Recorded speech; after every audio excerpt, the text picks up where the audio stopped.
Long down the right side, caught, touchdown, Washington State. Long three. Catch by Phillip. Bobo. The Palusa's gonna pop.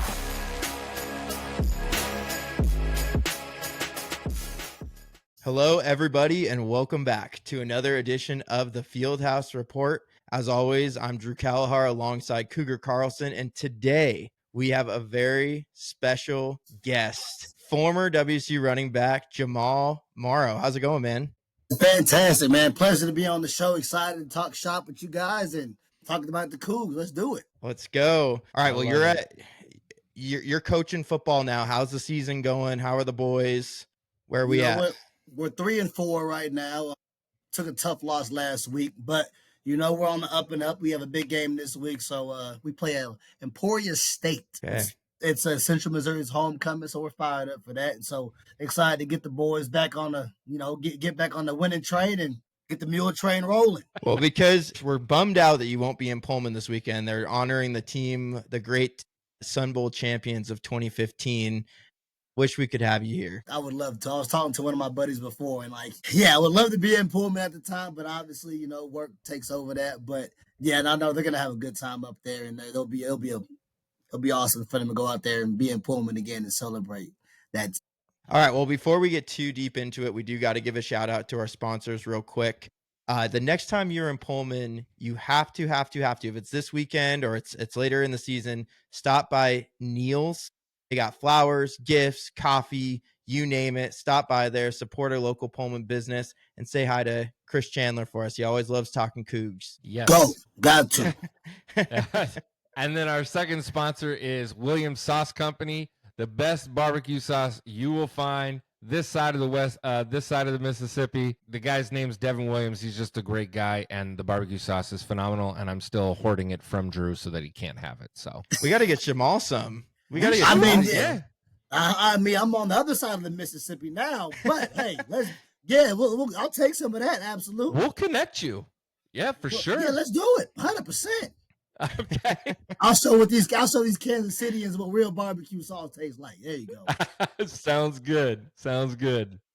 Love it. Well, we first want to start the episode by just digging back into your glory days, Jamal. Obviously, you guys went to the Sun Bowl in 2015, Holiday Bowl in 2016, Holiday Bowl again in 2017. Just some great Cougar teams, some great memories, I think, for both Darren and I as fans to watch you and your teammates play.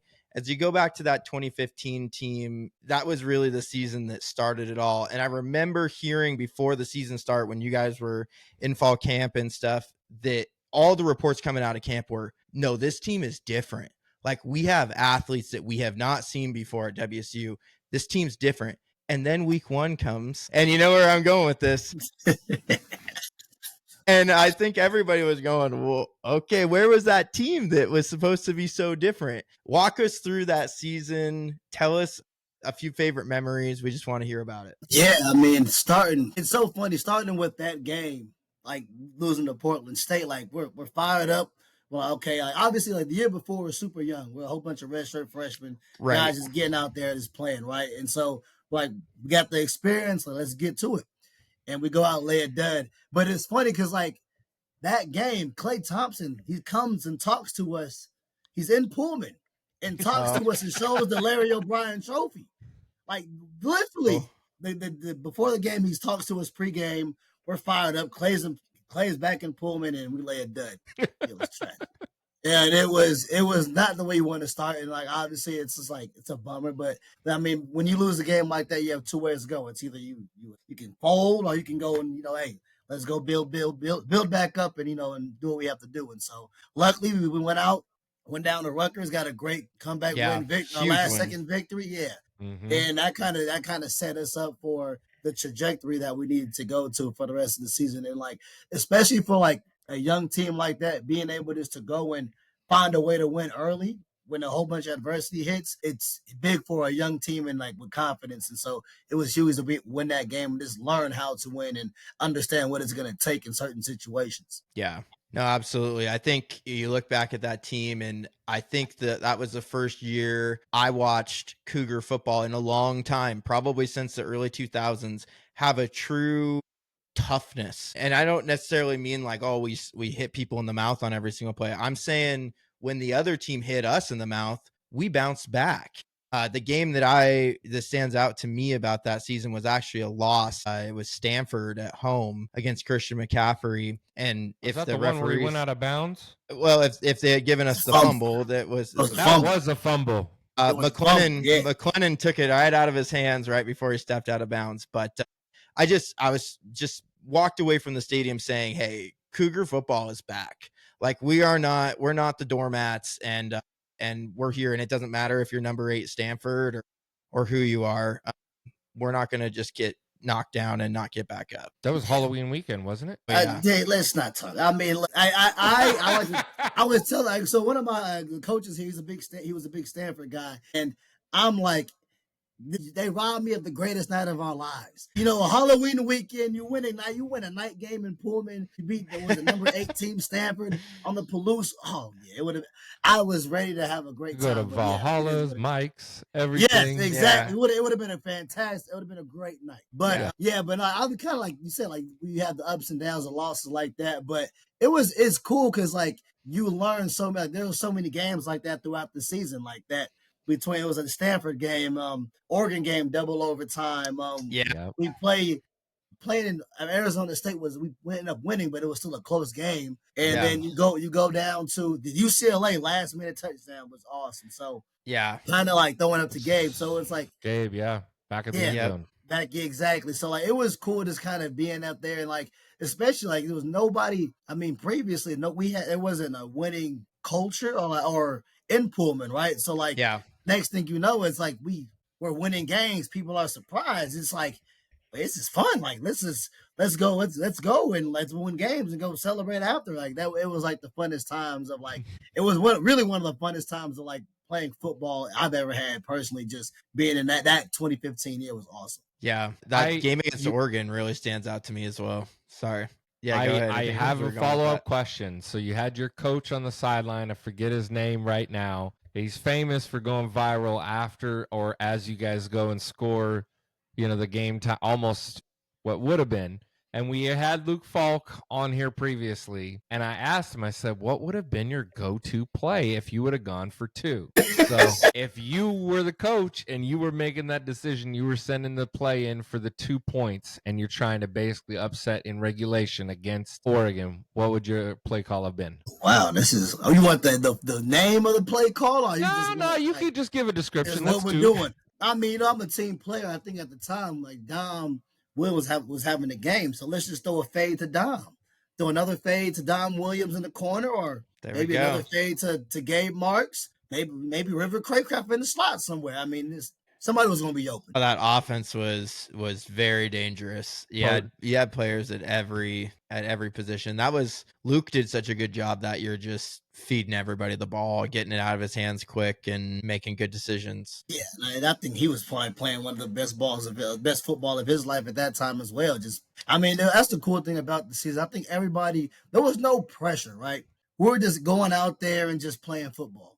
Like it was just playing for the love of winning, like each other, and just like there was no pressure. It was literally just going out there and play ball. Like the next 2 years, like we had success after that, but it was like you felt a little bit, but like going out, there was no expectations. It was just us just going out there playing football, playing fast, free, fun, and just doing what we do, playing with the boys, having a good time, and that's what it was all about, and that's why I think that year was so special. Yeah. Luke Falk talked about house money, playing with house money every single time he took the snap, just not thinking and going after it. So that season was capped by a win over Miami in the not so sunny Sun Bowl with the snow falling. Can you tell us about that? What was that memory like for you? Yeah, it was cool. I wish I'm mad because you do like the week you get there, you do a whole bunch of other like tours and the different like events and stuff. We went to a steakhouse, and I don't know. It was a cattle farm, actually. I cannot tell you the name of this place, but I will say it was like literally one of the best steak I've had in my life. Wow. Don't know the name of this place, so I cannot tell you. Okay. Somebody could watch. Somebody watching probably could tell you what it is. I couldn't tell you. I was just there for the vibes. It was great steak. Some cattle ranch in El Paso. Exactly. But it was funny. So I remember when it started snowing that game, and like the second, we start off fast, right? The second half, the snow starts picking up, it gets worse and worse. And so Coach Leach, as it got snowier, the offense got kind of worse, declined a little bit mid game. And so Coach Leach goes, you know what? Y'all not playing good enough. Like you have coats on the sideline, right? Those big jackets that people have. Yeah. We usually have them. Coach Leach goes, you know what? Y'all not playing good enough to take those jackets. Take them off. So it's freezing cold already. And so everybody's on the sideline. We bundle up in jackets. He's like, no jackets. So the strange staff, they take all the jackets away. So now we're just cold. We're just cold on the sideline. Hands freezing, snow pouring, nothing to do. But that was one of my fondest memories from that game. And it was great. I mean, we almost tried to let that game go too. But, Shalom made a great pick at the end of the game to get the game, to seal the game. And so that was awesome. Cause just to cap that off with obviously we wanted to be in the Rose Bowl or, a Pac-12 championship or something like that. But to cap that off with the guys we had on that team and the senior leadership we had was awesome. Yeah. So you know, from a fan's perspective, I wasn't able to go down to El Paso. I turned on, I think the game was on CBS, and they had some basketball game. Game, right? Like Jamal Morrow was playing from Kentucky, I heard. Yeah. Yeah. So we're like, oh, come on. Can we turn this game on? All of a sudden it comes on. We're on the move. And the first snap when the game comes back to the Cougs is you taking the ball up the sidelines for a touchdown. So I was like, they came back just in the nick of time. Right on time. First touchdown of the game. Y'all didn't miss anything, The TV execs, they knew what they were doing, right?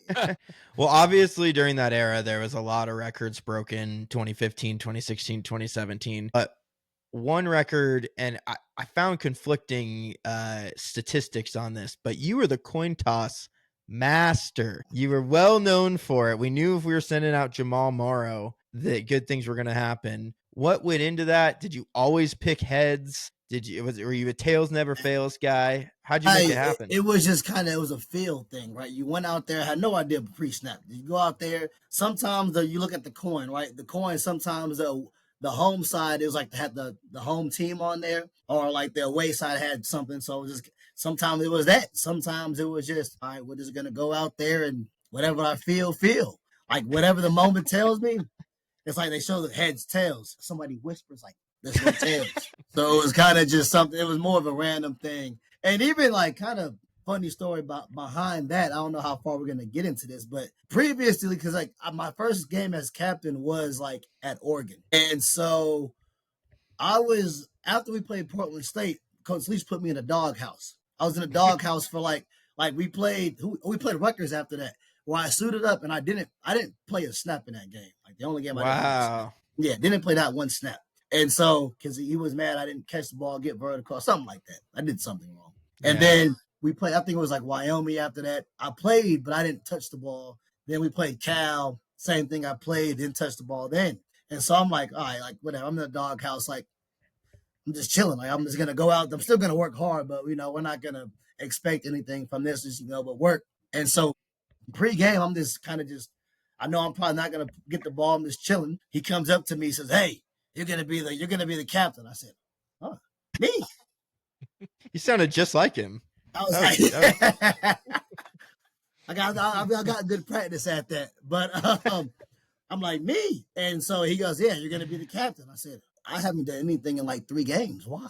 I haven't done anything. I've been blocking. Yeah, I haven't touched the ball. I haven't done anything. But sure, why not? I'll go out there. And so long and behold, we get to the captain in the coin toss. And I forgot what I said, but Eugene was so loud pregame. Pregame was loud. And so I tell the ref, I'm like, hey, he goes, you want heads or tails? I can't remember what I said, but I think I said tails or something like that. And the ref thought I said heads. And so whatever I said, it was the opposite. And so next thing we won, and that's how the whole thing, that's how it started. That's literally how it started. Does Leach ever know that? I don't think he did. I don't. Oh my goodness. That's hilarious. But that's literally how the whole coin toss thing started. It's crazy. Okay, I know I'm going crazy on. Were you on The Price is Right? Was that you? It was. But that's why he stated that you got it. Do you believe in which he told you that was why? Or was there another like alternative reason? I don't know what I told to the. I mean, it has to be right because like I wasn't doing anything on the field at the time. Like I mean, I was working hard in practice. I did everything I needed to do, but like I didn't do anything. And so it had to be maybe he was like, hey, like we might need Jamal to do the coin toss because he's on the Price is Right. And like it was funny because like Priest, like that whole year, he was like, we don't need all these captains. Like we're not good. Like after the Portland State loss, he's like, we don't need all these captains. Like we can just one guy go out there and pick, heads or tails. And so it was like an honorary thing. Like a couple of weeks before, I think like Jeremiah who had did it before, Allison and somebody else maybe before. But like after that, it was just me the entire time. But I was wrong, but the ref heard the right things. But yes, to go back to the Price is Right, I was on the Price is Right. And I was a senior in high school at the time. So yeah, it was fun. That's crazy. Yeah. That's so crazy. You were on there, but you said go Cougs at the time. Am I right? Yeah, I was committed. I was a senior in high school. I was already signed and I was ready to go to pool. I was like, it was a day after prom. Actually, to make it even funnier. Like a day after prom, I wake up early, drive to LA, I put my Coug stuff on. Like that's why I had a tie on because it was from the night before prom. And so it was just like a hoodie with a tie on, just throwing some glasses on, like, let's go. But yeah, that's it was amazing. Yeah, it's good times, buddy. It's funny that y'all mentioned it's good times. Well, the first time I actually ever heard of you was I was in high school and me and my buddy got invited to attend a game as recruits. And it was the Oregon game in 2014. We ran into your mom before the game. And she's like, oh yeah, my boy's Jamal Morrow. And I was a fan and like I'd watched the season. I'm like, Jamal Morrow, like he must be a young guy because I don't know if I've ever heard of his name.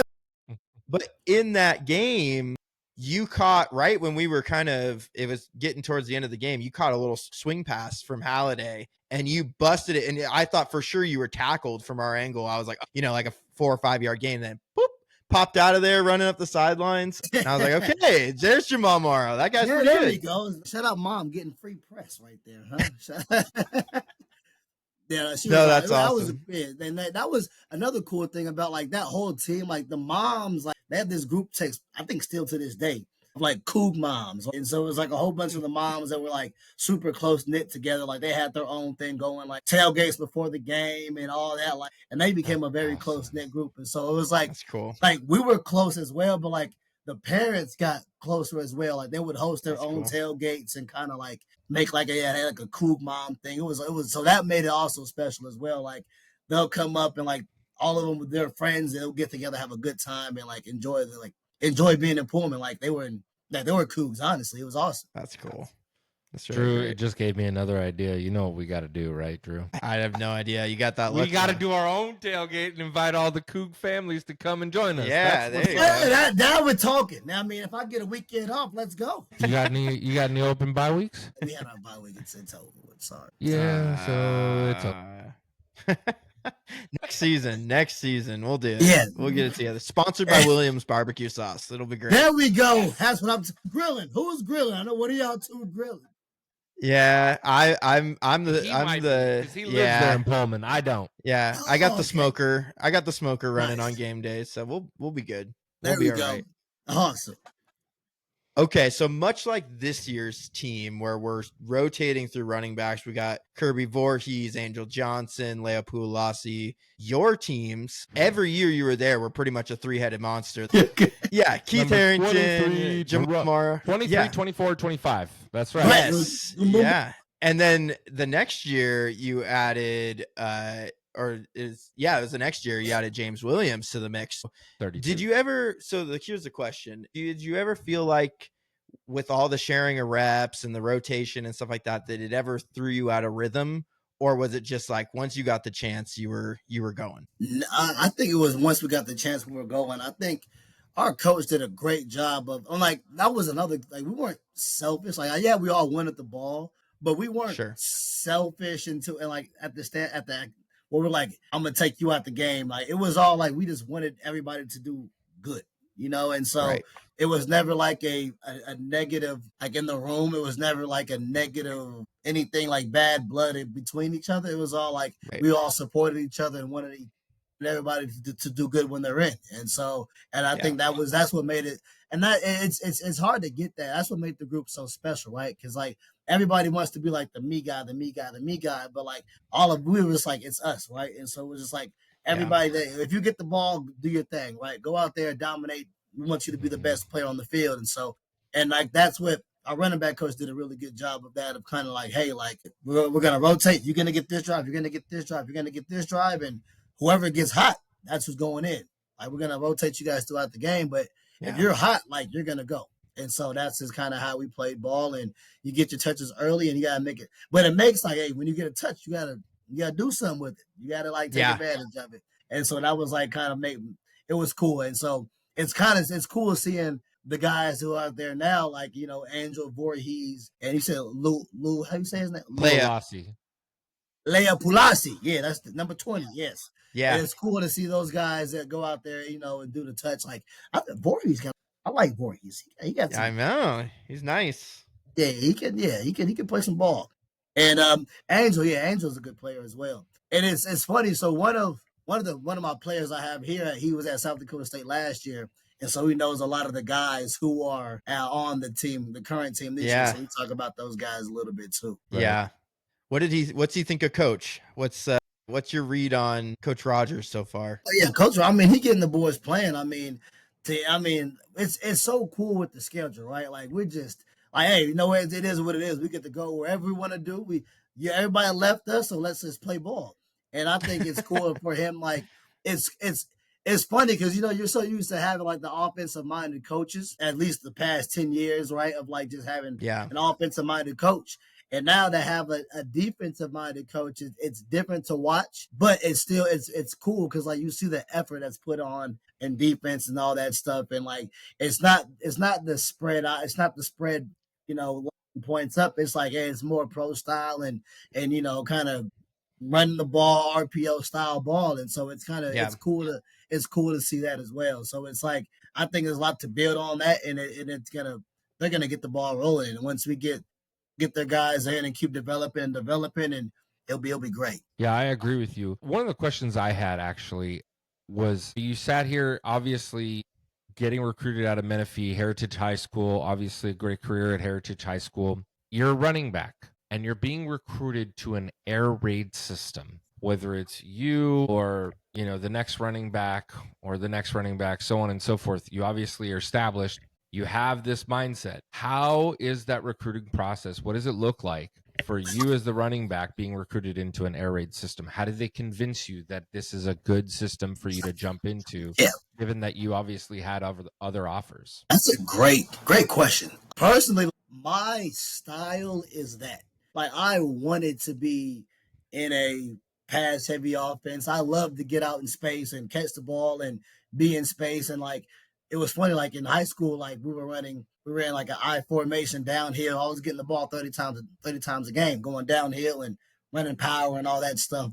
But I would do 7-on-7, and when I would do 7-on-7, I would line up at receiver. I was playing running back and doing stuff on that in space, and so it was natural. And so like for me, what they told me was like, I mean, my dad was a huge Texas fan growing up, and so I watched Texas football and like watching Texas Tech and Mike Leach, and I knew all about his air raid offense and watching those guys who thrived in the offense. I'm like, oh, this is right up my alley. Like I can do this. And so when Leach got up there, I was like, oh, like air raid offense, I can get in space. That's what I want to do. It's to sign me up for it. And so it just fit the style of player I was. And so I was all about it. Like I knew like I thrive in open space and getting the ball and catching the ball, getting vertical and having fun doing that. And so, I mean, and kind of like what they sold me on was like the NFL is turning into that game now, right? Of like running backs are at the time,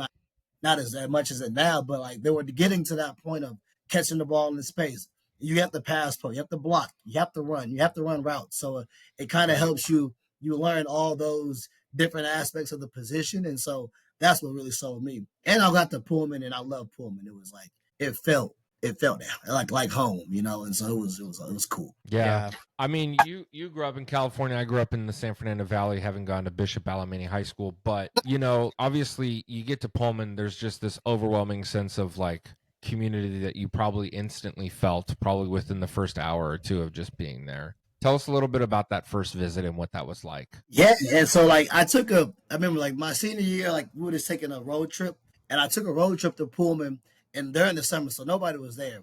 But we pulled up and like we're going down on Stadium Way. Yeah, going up Stadium Way from what's over there. Well, I can't think of the name of the spot. What's the breakfast spot? The breakfast place. That's the way we're coming up. Oh yeah.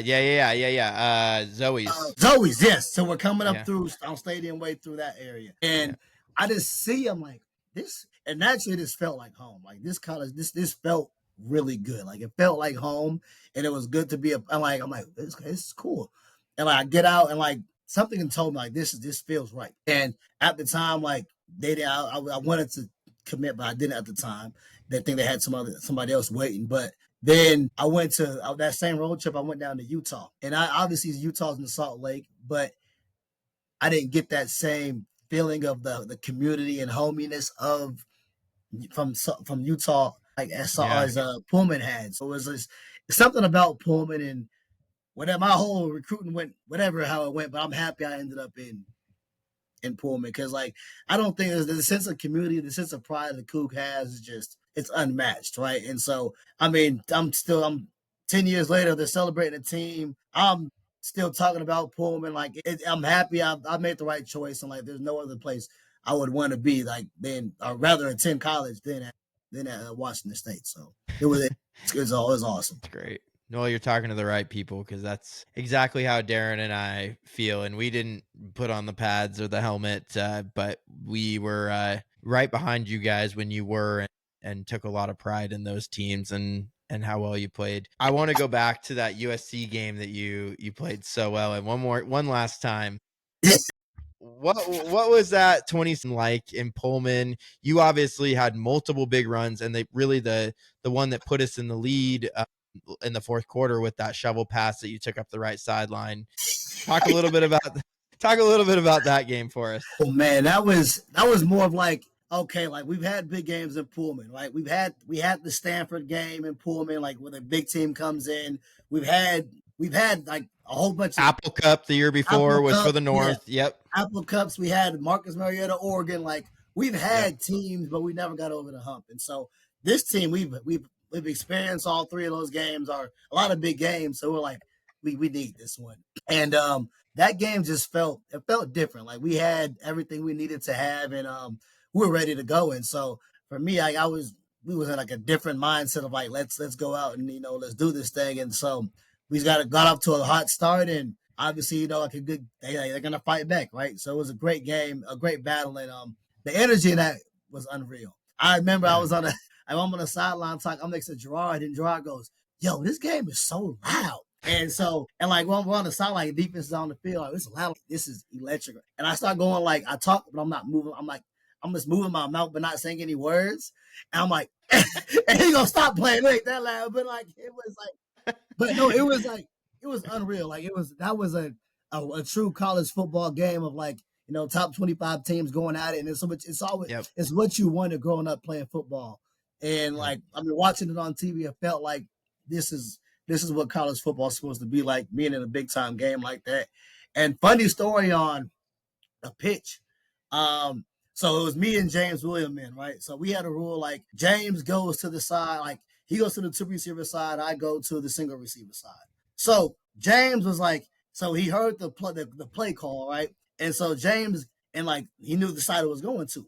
So I'm subbing in. James already goes to the side because he thinks he's getting the ball. And so funny thing is, like the way the defense is set up, Luke checks the side because like the way the D line was set up. So I got the ball. That's what happened there in that play. So that's what happened. Wow. So got the ball and touchdown. That's what. And I was messing with Jay. That's what you get for trying to steal that rep. That's what you get. Well, I'm not sure if you got a chance to hear it or see it, but when College Game Day the next morning, so that game was on a Friday night. When game day opened that next morning, the first thing that they showed was WSU beating USC in the highlights, and they showed one of your big runs in the fourth quarter, and then they showed that shovel pass. And when they showed the shovel pass, Reese Davis says, and it's Jamal Morrow breaking loose again. And then Lee Corso said, he was sensational last night. And I just thought you should know that because that was a pretty cool moment. That's I've never heard that. Never. That's awesome. Well, I just remember that game because there's only 2 games I've been in Pullman that have been that electric. Now, it's not to say that the Huskies and Apple Cup, but there's this sense of anticipation that just carries throughout the stadium that everyone's really paying attention. You're almost not taking your kids to go to the bathroom or go get food or extra drinks because each play mattered. One was certainly your game in 2017 against number 5 ranked USC, right? They were number 5 and you were ranked 20th at the time. Yeah, was it 16? Was it 6? I don't know. Who gives a shit? Yeah, we won. And there was that, and then the only other one was the Oregon Game 4 game day, which was just epic. I was there for that game. It was. Were you really? Yeah, I was like, Helen's game. I had like the year after I was done playing. I said, "Oh, I gotta make it up." That was. Yeah. I camped out. I went there at like 1:00 in the morning, camped out in a car nearby, and then walked up at like 2 or 3 in the morning, and then just sat there in a lawn chair and waited in anticipation for that one. That was hilarious. You were there with Reese Davis in the morning. Remember when he comes out 2 minutes before? Do you remember what he said? No, I didn't get out. I didn't go to the game day. I got there. I was still out the night before, and then woke up. So you did it right. You did it right. Well, I sat there, and of course, anticipation. All the show of game day has evolved certainly into something, and I know we're getting a little off track here, but you wait 3 hours just for that old man to select his headgear, right? Like that is the whole point of the show. Like you wait 3 hours, and Cougs have waited 15 years at that point, right? Exactly. But Reese Davis comes out. And mind you, they're already playing music. They're already getting jacked up. And he goes out and he stands behind all the chairs and he looks over at everyone. And he's just, I've just got 2 words for all of you. Holy shit. And like the crowd just erupts. And it was nuts. So electric. I know that would have to be all. How was it when Lee put the Cougar hat on? Fucking insane. It was pandemonium on the Palouse as they described. Literally. Because, there was a state of emergency. There was too many people in Pullman. They couldn't really hold it down. They probably need to call Colfax police as well as Spokane police or whatever just to help out with that. Yeah. Bring them in because it was that weekend was it was in a part of that weekend was awesome. I'm so jealous. I had to play my own stupid college football game that day, so so jealous. An experience to actually play. I'd never played. I'm jealous of you guys. I would have done anything to be there. I was too chicken shit to play football, if I'm being honest. Okay. All right. Well, speaking of chicken shit, should we talk about last week's game now? Should we let's get into that. Let's move through this one a little bit faster, but we'll just speed through this. So WSU loses in heartbreaking fashion at number 18 Virginia, in really a game that we were the better team in pretty much 3.5 quarters of the game. Just want to get your guys both your initial thoughts on the loss. Yeah, I'll go first. I think it was okay. I just look at the second half and just really felt like we were flat throughout the second half. I mean, he scored 3 points. I know Zevi had 2 interceptions. Our third down conversion was less than 25%. I think we were 3 of 12 in the entire game. Yeah. And you can't win if you can't extend drives. Yeah. And it's hard. I mean, even if you just chip in another field goal, you win that game, right? And so just a little bit frustrating, but I think overall, going into a hostile environment and going back to back on 2 different travel weekends, like you have to give not only the coaching staff, not only the kids credit, but the coaching staff credit in preparation, because it's not easy to muster up that type of mentality in back-to-back weeks, and particularly with that length of travel. Credit to the team. Yeah, I'm the same way. I was very thoroughly impressed of being able to respond, not going from hostile environment to Ole Miss, going all the way back to going down to Charlottesville, right? Mm-hmm. Yeah, going out there and being able to play hard and play physical and you know to go out there and being a, you know, you're at a ranked opponent at 18 and fans were leaving the game. They were leaving because they thought we had won the game. They were leaving. And so to put that effort out there, I think it was, you know, you don't want to have like those moral victories. You want to win the game, but it showed that, you know, being able to go out there and compete against the best of the best on a top 25 team, that this team has something, and Coach Rogers and their staff are building something very, very, very good over there, a very good product on the Palouse. And so, I mean, that fight that they showed it's good to see. And so now it's just kind of getting those kids and getting over the hump, right? And so super fired up for what the Coach Rogers doing on the Palouse. Yeah, absolutely. This feels, we've talked about it all week, it just feels different than that Ole Miss game. I think if we play Ole Miss 10 times, we might win once. You know, things might align. If we play Virginia, we were the better team and we lost our composure at the end. And so it's equally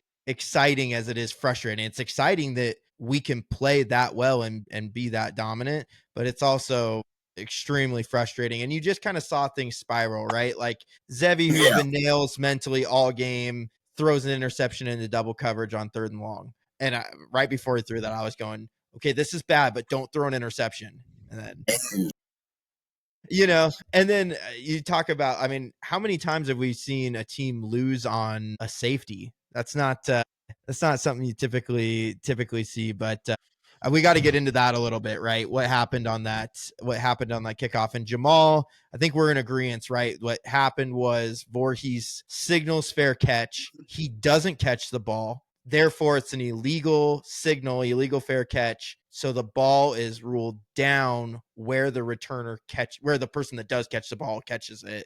And that just happened to be at the 1 yard line. Exactly. Like, if you're going to catch the ball, you have to be if you're catching the ball, you have to be the one to signal the fair catch. And so, it's it's a learning lesson, right? You learn there's always, when it comes to those critical situations, you don't realize like how many small nuance of the rules is, but it's a learning experience. And I guarantee you, they know now, like, hey, if the ball's kicked to you, it's not going to happen again. Yeah, it's not going to happen again. It's a learning experience for sure. And so, I'm sure, it's just, it sucks, but you learn from it. Yeah. So. 2 things on Jimmy Rogers real quick, and one might not entirely be his fault, but the other one I'm really impressed with. One, I just can't stand, you have the ball on the 1 yard line. You have 2 options, in my opinion. You can either throw quick, you can throw, you could throw something short, or you line up in I formation under center and you sneak it. But you do not, under any circumstances, in my opinion, get in the shotgun and run either one, a long developing pass play, because then you're asking for holding in the end zone, which is a safety or a sack. Or 2, your guy gets tackled, your running back gets tackled before he can get to the line of scrimmage. And that's unfortunately what the play call was. So tough one. Do you know who we're talking to, though? It's Jamal Morrow. He played under Mike Leach where everything was in shotgun. And like, he wouldn't run the damn ball anyways, even if he was like 5 yards backed up in the end zone, you know? Leach would have been calling shot after shot. We would have been throwing 4 verts on all of those plays. Yeah, just let it rip. Why not? I was actually intrigued by those play calls, right? Because the first play was what? Was it a rollout or was it the second? It was a rollout, yeah. A rollout out of bounds. And it was a safe play, but I was like, out of bounds. I mean, maybe we're trying to get the ball down the field. I don't know what they were trying to get, but like we throw the ball, we out of bounds, and like now the clock stops. I'm like, okay, well, I guess I'm trying to be aggressive here. And then the next play was the ball gets batted down. Yeah, or is it just an incomplete pass? It was like I think it was completed to Meredith for no gain. It was like a swing route. Yeah, it was tough one, tough. But yeah. So the question becomes, can the Cougs bounce back? And I really liked what Jimmy Rogers said after the game in his post-game presser. Just, this one's on me. I mean, he took all of the blame. He said, and it reminded me of a Mike Leach quote, which is, you're either coaching it or you're allowing it to happen. And that's, I can always appreciate a coach that's willing to kind of stand up there and say, hey, we made some mental errors down the stretch, and that's on us. That's on our coaching staffs.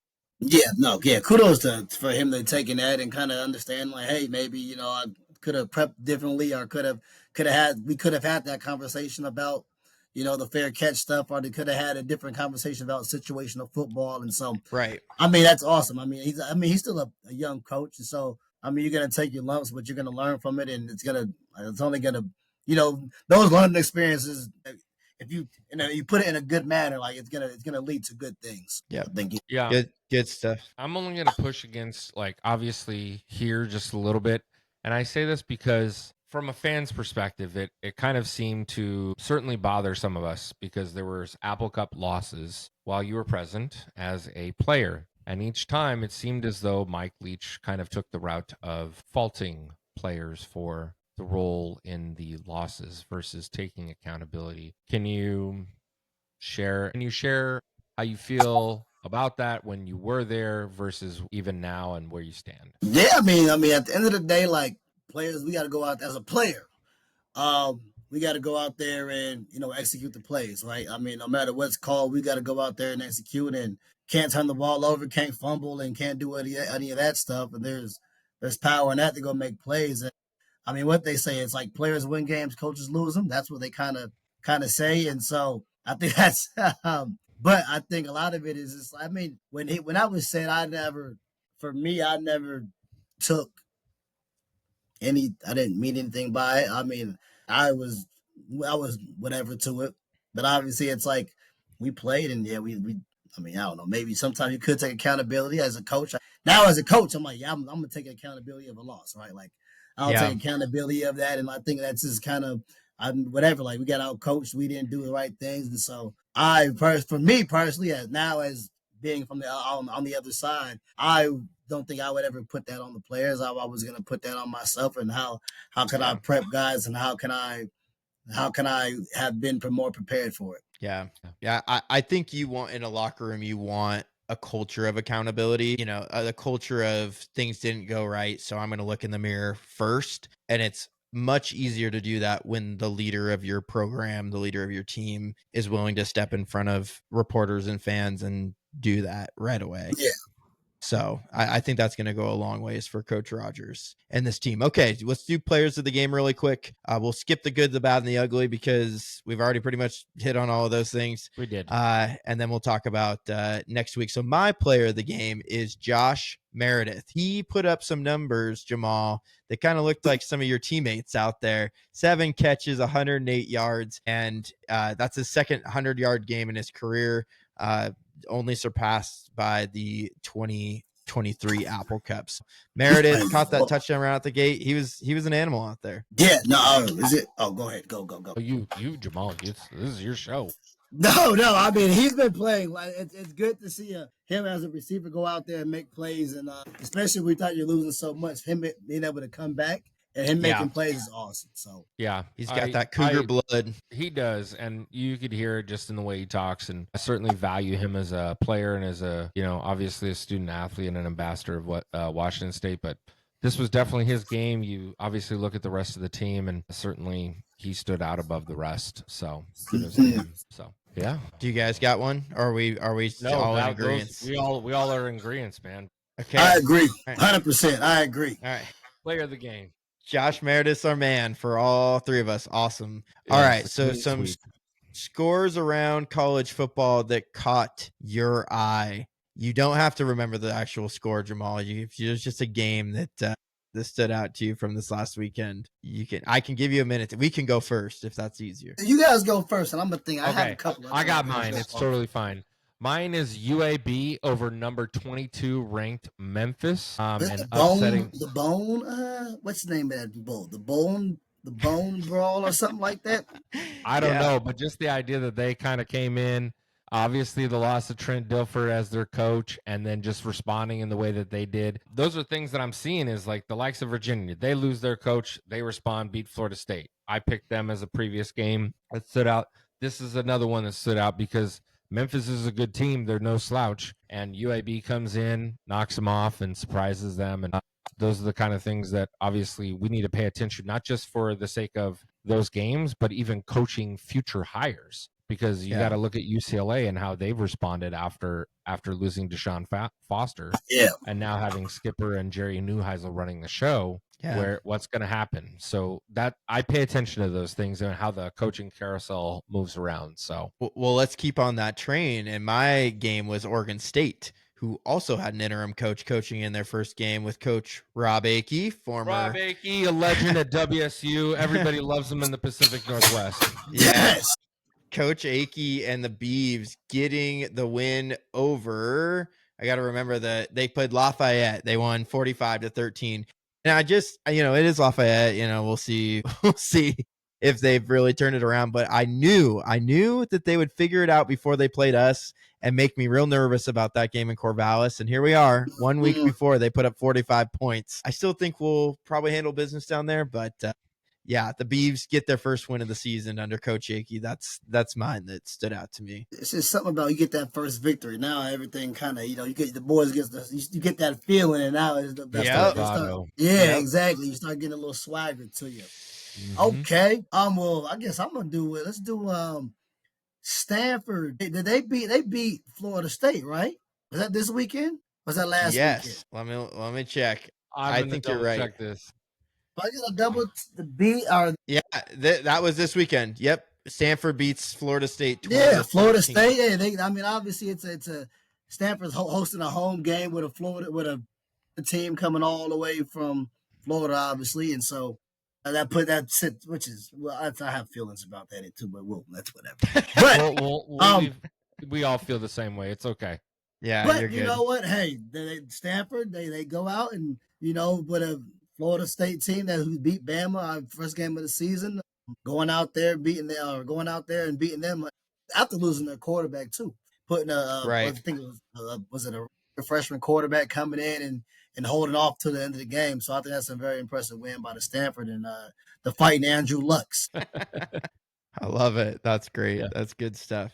All right. Well, the Cougs taking on Toledo this weekend in Pullman for homecoming, 12:30 kickoff on the CW. Toledo comes in. They have a record of 4-3 overall. One interesting note, they are 4-0 at home and 0-3 on the road. So they haven't won a road game yet. This will be a tough test for them, obviously coming all the way to Pullman, Washington. Darren, tell us a little more about Toledo. Tell us what the Cougs need to do to beat these guys. Yeah, defensively, it's going to be something similar to the likes of what they've been doing the last few games, holding it down for the rushing attack because they're averaging 200 yards a game between two of their backs that they like to highlight, which is Chip Trayanum. I hope I pronounced that right. Yep, you got it. Taking most of the carries, and he's supported by Kenji Christian. So these guys are a great dual back setup for Toledo and certainly can carry the load throughout the entire game. So it's not something that's just going to come for one aspect of the game. They're going to come for all four quarters. And then their quarterback, Tucker Gleason, is actually averaging 211 yards per game with 12 TDs, 4 interceptions. And they're averaging, as a team, 35 points per game. And right now, just to be clear, we as a team are averaging 20. So, hey, we held Virginia 18 points under their season average. So I got faith. I think we'll be all right. With Jimmy Rogers in tow, you got faith, right? Right, Jamal? Hey. Yeah. So actually, fun fact about Toledo, they have one of their assistant coaches on there was a Coug, Travell Harris. Oh yeah, I know that guy. He's on the Toledo's coaching staff. So all right. Cool little tidbit about that. But I know Toledo. They've been good in the MAC fighting. They've been playing good ball. I mean, I think they had one disappointing loss. I can't think who it was, but Kentucky. Yes. So that was a close game. They pushed Kentucky to the limits, and mind you, Kentucky pushed Ole Miss to the limits just as we did. So there is that competitive flair and crossover games there. Yeah, their other two losses are to Western Michigan and Bowling Green. That lost to Western Michigan by 1. So yeah, and so I think that's a team, like, especially after going from, you play Ole Miss, you play a great crazy environment, Ole Miss, crazy environment out in Virginia. Now coming back to Pullman, hopefully it's crazy as well. It's homecoming, right? No, it's not homecoming. Yeah, it's homecoming. Yeah, it's homecoming, right?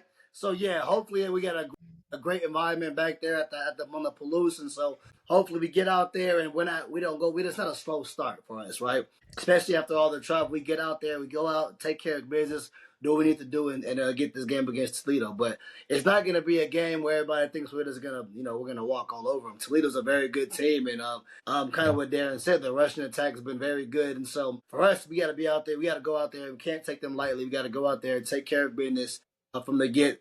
It's gonna be a 4-quarter game where we're gonna have to fight all 4 quarters to get the W. So super excited for this game, and honestly, like, it's gonna be a very good game. So I mean, hope we're gonna be one of those we pull off at the end. So fired up for this game and excited for the Cougs. Yeah, I agree with Jamal 100%. I think Darren's ready to run through a brick wall for you there after you finish it off like let's that. go, Jamal. Oh. Yeah, I think you hit the nail on the head. I think it all comes down to what kind of energy do we come out with and maintain for the whole game. This would be just a classic game to sort of let your foot off the gas. You've been traveling. There's some jet lag. You're probably beat up from a couple of really physical games. Mm-hmm. What kind of energy do we see out of the team? Probably playing in front of a, not a packed house. It's going to be really interesting to see. And I think it's going to go a long ways in just figuring out what kind of a coach Jimmy Rogers is. Can he get his kids up for a game that maybe isn't against a big marquee opponent like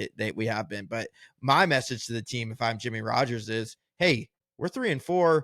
We haven't won any games. We played some good games, but we didn't win any of these things. There is nobody on our schedule we should be taking for granted, and we should come out and play these guys tough. All right, translation into Jamal Morrow where you can get it hyped up. How does that sound, Jamal?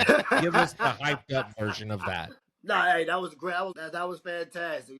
I mean, hey, look, kind of to you, we can't, we haven't won a game, right? So we need to go out there. We got to play 4 quarters. I mean, like, at the end, we're just us, but we got to we went 6 wins, right? We want to get to a bowl game and have absolutely. That. So this is a very important game for us, at least as having those guys go out there and play ball and, win. You got to, at the end of the day, it's your home crowd, right? It's your home field, protect the home field. So that's what we need to do.